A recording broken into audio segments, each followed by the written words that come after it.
உங்களுக்கு ஒரு திசை புத்தி அந்தரம் சூட்சமும் ஓடிட்டுருக்குன்னு வச்சுக்கேன். என்ன திசை புத்தி ஓடுதுன்னு உங்களுக்கு தெரியாது. உங்கள் சாதத்தில் சாஃப்ட்வேரில் போட்டு பாருங்கள். திசைநாதனுக்கு புத்திநாதன் 3 6 8 பண்டில் போயிருக்காரா அப்படின்னா, திசைநாதனோட புத்திநாதனுக்கு வலிமை அதிகம், பவர் அதிகம். அப்படின்னா திசைநாதனுக்கு புத்திநாதன் 3 6 8 பண்டில் போயிருக்காருன்னா, நீங்கள் கொஞ்சம் ஜாக்கிரதா தான். எதையுமே பண்ணுற தொழிலில் இப்போ உங்களுக்கு நீங்கள் சம்பளத்துக்கு போயிட்டு இருந்தால் உங்கள் வாட்டில் சம்பளத்துக்கு போயிட்டு வரணும். போகிற இடத்துல மன வருத்தம் பிரச்சனை நிறைய ஓடும், பார்த்து ஜாக்கிரதையாக இருக்கணும். சொந்த தொழில் பண்ணிகிட்டு இருந்தீங்கன்னா அகலக்கால் வைக்கக்கூடாது. அதாவது இன்னும் தொழில் பெருசு பண்ணுறது, இன்னொரு கடை பிடிச்சி வாடகைக்கு பிடிச்சி பெருசு பண்ணுறது அப்படிங்கிறதெல்லாம் இருக்கக்கூடாது. இருக்கிறத ரன் பண்ண தெரியும். அந்த அந்த புத்தி ஓட வரைக்கும்.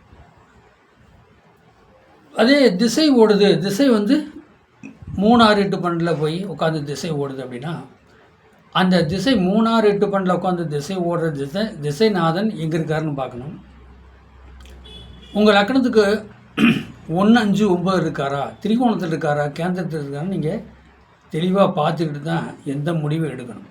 அப்படி எடுத்திங்கன்னா தான் நீங்கள் வாழ்க்கையில் ஜெயிக்க முடியும். அப்போ அதே இப்போ ஒன்றும் இல்லைங்க. இப்போ 3 6 8 பண்டில் போய் புத்திநாதன் உட்காந்து திசை நடத்துகிறார்.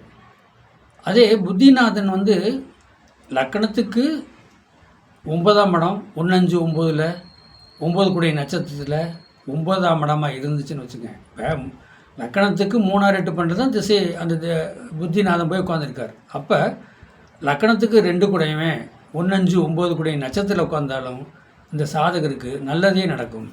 ஆனால் அதே நேரத்துக்கு 3 6 8 பண்டில் போய் உட்காந்து 3 6 8 பண்டில் இந்த 3 6 8 12 நட்சத்திரம் அதில் உட்காந்தாலே இந்த சாதகருக்கு பிரச்சனை சிக்கலை தான் சந்திக்கக்கூடிய சூழ்நிலை வரும். அதை நீங்கள் கவனமாக பார்த்துக்கணும்.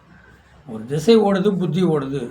திசையை விட புத்திநாதனுக்கு தான் வலிமை அதிகம். அதை நீங்கள் பார்க்கணும். திசையா புத்தியா, இவர் எப்படி செய்ப்பார் அப்படிங்கிறத அதை நீங்கள் தெரிஞ்சுக்கிட்டு ஒரு நல்ல முடிவு எடுத்திங்கன்னா கண்டிப்பாக செய்யலாம். அப்போ திசைநாதன், புத்திநாதன், அந்தரநாதன், சூட்சமநாதன் இவங்க எங்கே இருக்கார், என்ன நட்சத்திரத்தில் உட்காந்துருக்காரு, சரம் சிரம் உபயமா, என்னங்க சரம் சிரம் உபயமா,